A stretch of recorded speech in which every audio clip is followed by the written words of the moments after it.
Coin flip. Facebook wants to create a worldwide digital currency.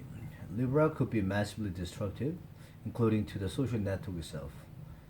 The social network's grand designs for virtual cash could be surprisingly consequential, including for itself. A global digital currency would make sending money across the world as easy as texting.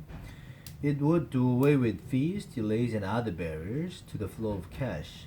It might give those in less developed countries access to the financial system and a means to protect hard earned wages against runaway inflation. It could trigger a wave of innovation in finance, much as the internet did in online services. That, in a nutshell, is what Facebook promised on June 18. Within a year, the social network will launch a new currency to be known as Libra in honor of an ancient Roman unit of mass. It is also the word for pound in many Romance languages. Inevitably, Facebook dished out a generous helping of trendy words like crypto and blockchain. Unable to contain its appetite for Silicon Valley platitudes, Facebook claimed that its mission was to empower billions of people. Making money or strengthening its market power are apparently a side issue. Notwithstanding the gulf, the commercial potential is indeed significant, as are the potential problems. If each of Facebook's 2.4 billion users converted a slice of their savings into Libras, it could become a widely circulated currency. It could also, if broadly adopted, vest unprecedented power in the hands of its issuer. In a tacit acknowledgement that its mishandling of user data, tolerance of the spread of misinformation, and other sins have devalued its stock with the policymakers, users, and potential partners, though not investors. Facebook wants to outsource the running of Libra to a consortium of worthies, a recruit from the world of finance, technology, and NGOs. The consequences for the global financial system could be significant. So could the impact on Facebook's business. If the project lives up to the mock-ups, buying, selling, holding, sending, and receiving Libra will become a total. It can be done in Facebook's Messenger app or WhatsApp, another messaging service come social network it owns, and later next year in a standalone app. So far, so familiar.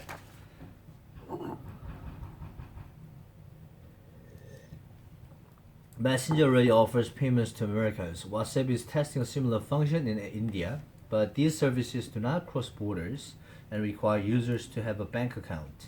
Fintech firms like TransferWise, which offer international transfers, take a 4 to 5 cut to wire $200, a third less than Western Union.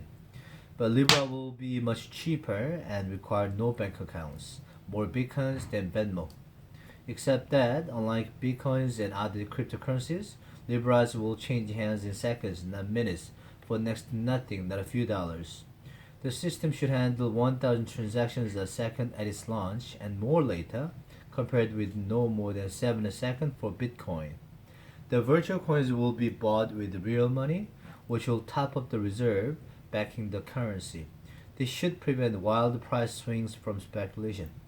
If it works, Libra could be a money spinner for Facebook, albeit not directly.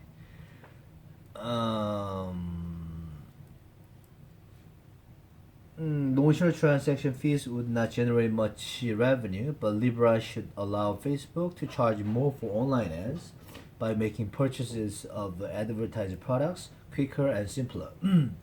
It could furnish a new source of data to target adverts, making up for user information. Facebook will forego with the pivot to privacy, which Mark Zuckerberg is both proclaimed in March in respect of messaging. Facebook may catch up with the WeChat, a Chinese super app which offers payments and other services, and whose foreign ambitions are on hold as the Sino American trade war rages on.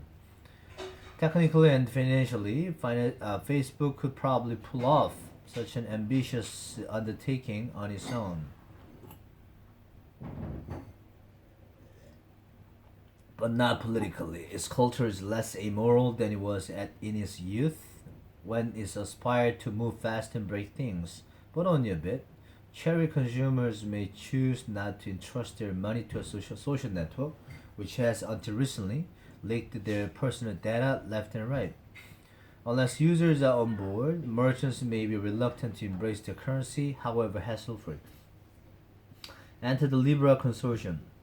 The association, to be based in Geneva, will take over from Facebook before the first Libra has been spent and manage the hard currency reserves.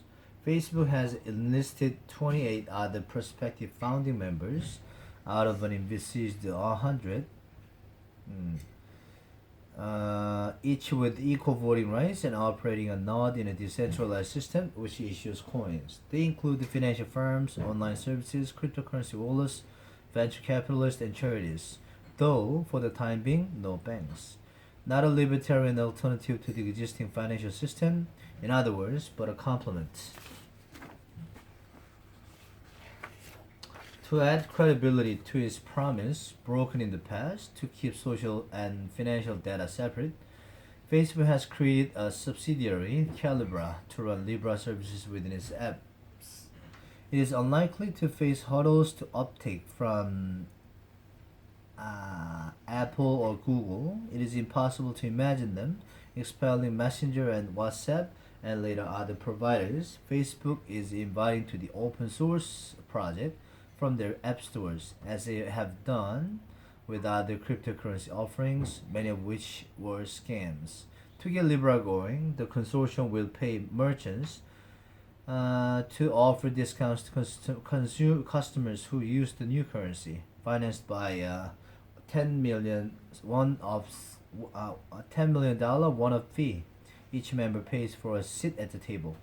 Eventually, Facebook would like anybody, not just the consortium, to be able to generate the currency, transfer it, and offer services on top of its blockchain, clip to speak for the database that keeps track of who owns what.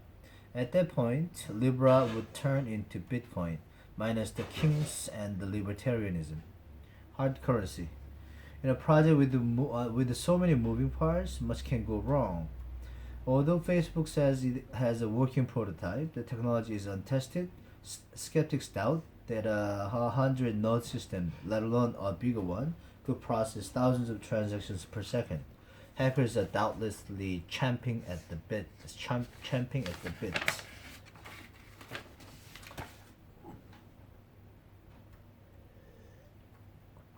Then there are consortium dynamics. Facebook will have to prove to the other 99 Libra members that it is truly prepared to give up control. At the same time, because important decisions need a two-thirds majority, someone has to knock heads together. The history of information technology is littered with initiatives that collapsed under the weight of internal conflict. The biggest barrier may be political. Facebook has apparently consulted many regulators. The providers of digital wallets will have to comply with national rules, such as those against money laundering. Calibra, whose integration into Messenger and WhatsApp will initially make it the dominant wallet, is bound to stoke competition concerns. These may recede as the currency grows bigger and more decentralized, only to be replaced by worries about financial stability. Libra's success then is far from assured, but it could prove useful even if it flops, for it offers a blueprint for how Facebook itself could one day be governed. The Libra Association's main task is to oversee the blockchain, ensuring, for instance, that Calibra does not enjoy privileged access to it.